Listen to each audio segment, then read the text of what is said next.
name's Woody Itson, and I've been collecting Hot Wheels now for a little over 30 years. I grew up in Southern California and spent the last 7 years in Dallas, Texas. If people want to find out more about where we have our cars and stuff, I have a Facebook page called the Red Line Trading Company, and we also have a website, and people can go on there and see cars and learn all about the different castings and the colers, and then they can email us to get appraisals on collections or just ask general questions about the cars they have. And I love the hobby. Been doing it for most of my life. What'd you bring to this show? Well, we brought some, pretty good array of stuff. We brought, some rare box sets. We have stuff that's from Japan and Germany and the UK and the USA. We have a one-of-a-kind display here that features a car that was actually supposed to go into production called the Piston Boat, but never made it quite to production, even though you see all the paperwork and the prototypes and the brasses.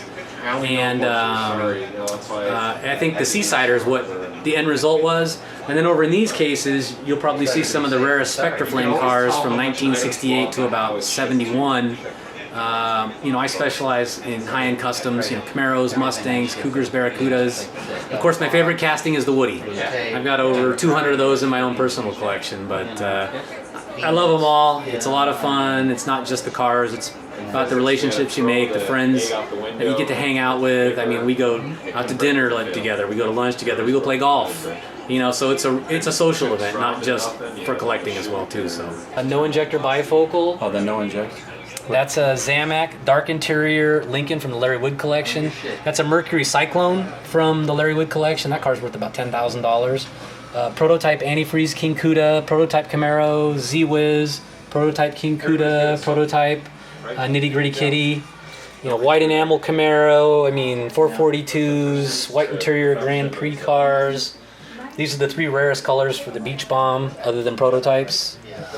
Yeah, this is kind of... Is this case of the cars for sale, or are they... Yeah, everything in here is for sale.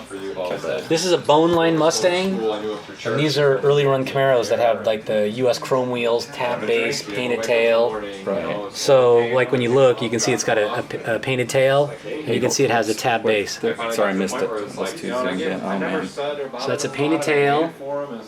Yeah, okay. And then this has a tabbed base.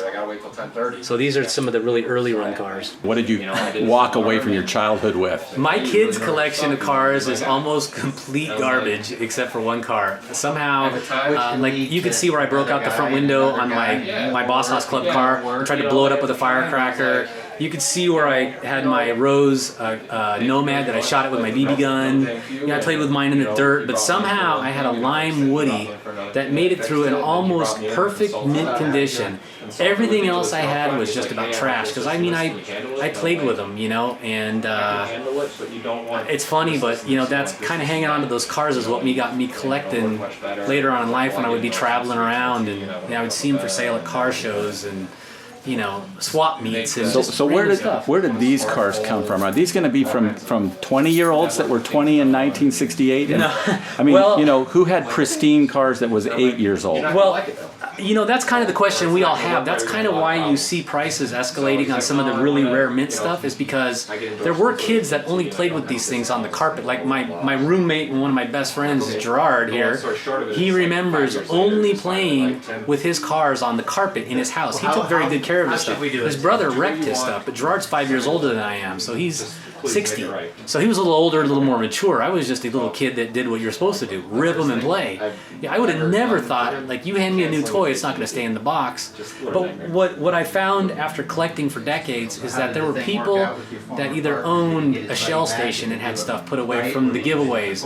There were people that owned toy stores. There were people that bought toys for their kids, put them away in attics, and forgot about them in chests. Or they were, buying cars for a kid and they lost their child tragically, at a young age because of illness or an accident, and you never know what happens, but these things sometimes get unearthed. I've seen childhood collections that literally were wrapped in tissue, put in a box, and never played with. And who knows? A lot of the cars you see here that are in my cases, these were collections from people that collected heavily for decades, and they got to a point in life, either they got older and their younger kids had no interest, or a family illness, or kids going to college, or I'm going to go buy a new Porsche. You never know what the reason is. And they would reach out to me because they know that I like to buy large, high-end collections, and I've helped some people through some not so great times in their life.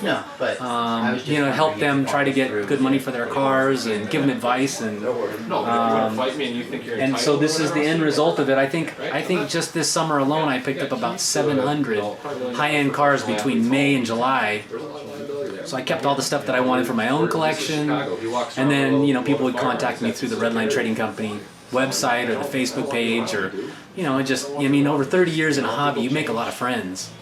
And it's kind of the network thing, and that's what people always ask, like, how do you find out what cars are going to be for sale, or how do you find out the good deals, or when something new's been found? And it's just, we kind of all talk, and I talk to a lot of people outside of the hobby all the time, and one thing leads to another, and they say, hey man, you should call Woody, and so that's kind of how it happens.